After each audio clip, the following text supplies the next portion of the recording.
Good morning, good morning. I'm out here cleaning off the spider poop from my my Henry O 170 center console, and I thought I would just talk about the hull design for just a minute while I'm out here. This is the third 17-foot Henry O that I've owned. Back in about 2009, 2010, I had a dual console, and I had sold that, and I owned another dual console after that, and this is a center console. I've had a lot of other boats in between and everything, but I just wanted to talk about kind of the controversial a little bit. People think that it's, I think it's a work of art, but some people think they're ugly. But it's ugly for a reason, and it's not ugly actually, it's a work of art, but its claim to fame is that it's the best riding boat, I would probably say 21 feet or under, that you can get. And I know that it's probably not the most important thing for people, for the actual ride of the boat to be the most important thing, but if it is, and you can only get a 17-footer, this will be the one to get. So what you have is a sharp entry, and you notice down here previous owner put on a keel guard, which is probably a good idea, because if you beach the boat, the keel is the first thing it's going to hit, and you're probably going to get some damage here. So I don't know if it ever had any damage or not, but a keel guard's a good idea. So you start with that. Look how pointy it is. It's very pointy in the front. This helps cut through the chop. And I want to say a quick thing about that. So it rides so good if you're out in any other normal boat that I've had in this size range. If you were coming up on the wake of another boat, or just a chop out of nowhere, I would tell my wife, I would say, okay, incoming, and she would kind of brace herself. But with this boat, there's none of that. There's no incoming anything. It just slices right through everything. And the only time you ever get wet is if the wind is blowing really hard, and if the wind blows the water on you.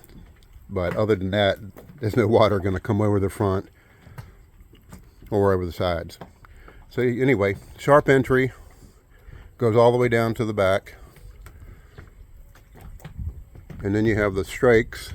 The strakes are these. They're inverted, so they're not even straight over. They actually come down instead of going straight across, and they're very big. This channels the water around. It provides lift. And so there's this strake. And then you have the chine up here, and it's inverted a little bit too. And then if you look up here, it also has flare. And another thing contributes to the ride is there's a 39 or 37 gallon fuel tank, and it's mounted in the front of the boat, in front of the center console. So 40 gallons of fuel, and you get a terribly good ride. I'm gonna walk around here, look at the side of it.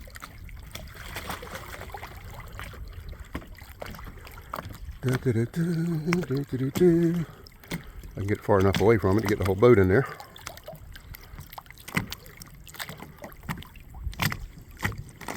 Holy cow. Gotta get so far away. So you know a boat is a deep V. Let's look at the boat for just a second. If you look at the chine, you can also see the bottom of the boat.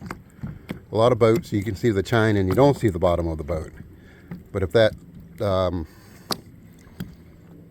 if the bunk wasn't there, you'd be able to see the bottom. But you can see how deep the V is.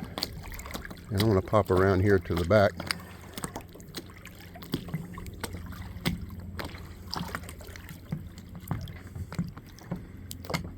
And you see the deep V in the back.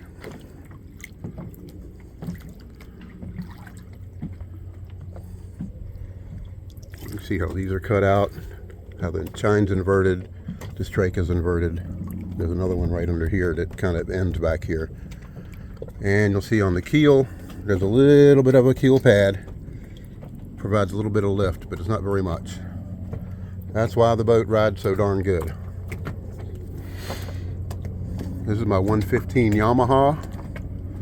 And I'm going to give a quick shout out to Permatrim. This is the third 115 Yamaha I've had, and I've always added Permatrims.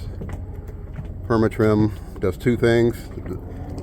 The best thing it does is if you're going slow, how a deep V boat or a V-hull boat will tend to wallow back and forth. You'll have to keep correcting the steering. This one, and this Permatrim actually makes your boat track straight no matter how fast you're going or how slow you're going. And it also puts you on plane faster, and there's a little bit less bow lift.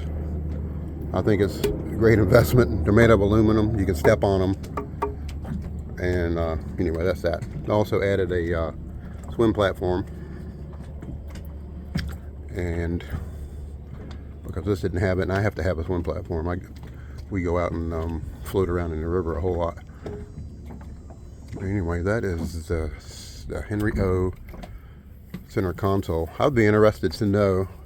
I've always heard that people always talk about this being the best riding small boat, but I was wondering if the people with the 19 or 22 or 26 footers, if they're also, and even the 33-foot King Prowler, would that also be the best riding boat in its class? But I just never heard any talk about it. But anyway,